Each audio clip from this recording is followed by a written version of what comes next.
All right, I saw your Reddit posting of your playing of Schumann's Melody. Well done. I think you got a really good command of the notes. There's some beautiful musical movements or moments in there, and so I think there's some stuff that we can work with. But before we talk about your playing of the piece, you had specifically asked about your technique and your posture.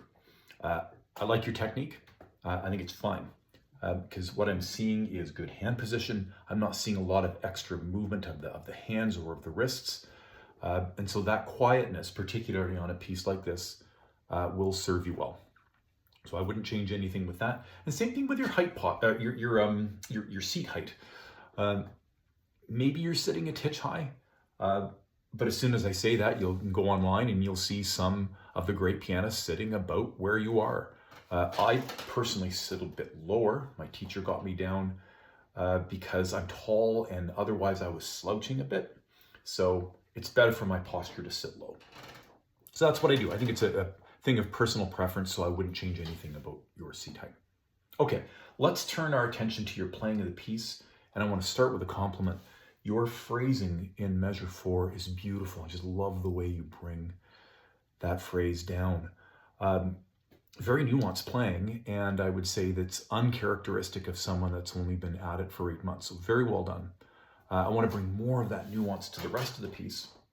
The one suggestion I would have is maybe play measure 4 a little bit more straight the first time.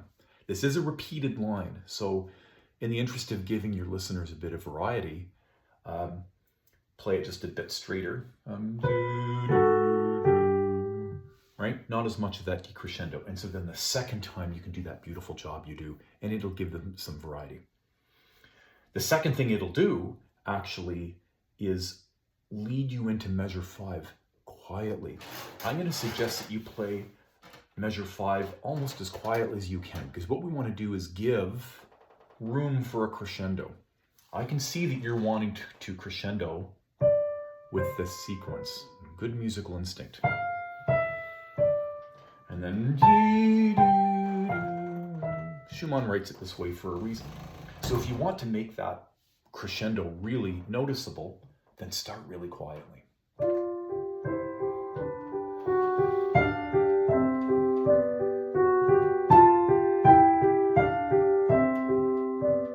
Okay, and then people will really notice it.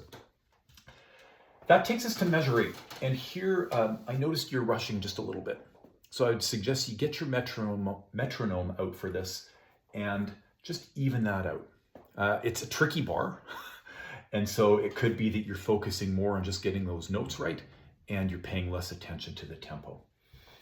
The other thing I would say in measure 8 is that the melody is actually that long dotted quarter F. And then you're back into the main theme. So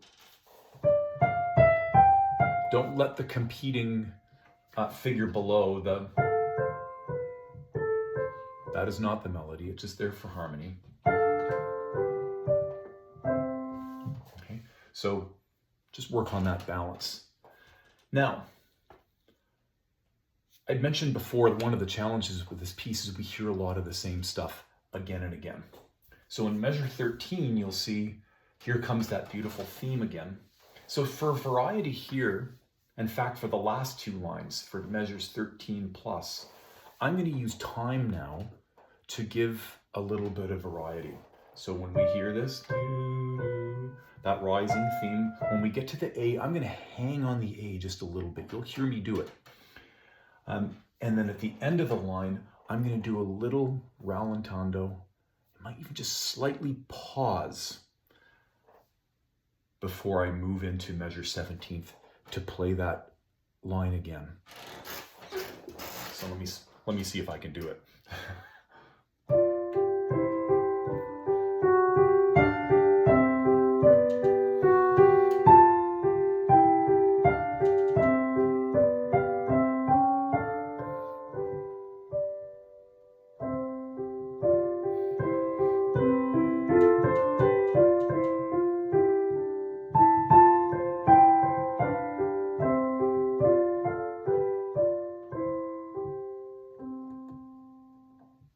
Okay, little flub in there, but you know, cut me some slack.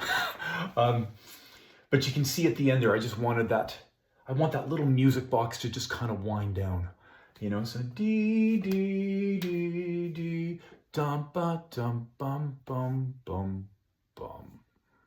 And that gives a nice signal to your audience, this piece is over, and just feels natural. So give those tips some consideration. You're a very musical player, and so these may inspire you to come up with ideas of your own, or you may adopt them. But either way, keep playing this piece, and I'd love to hear an update at some point when you've made some progress. Thanks.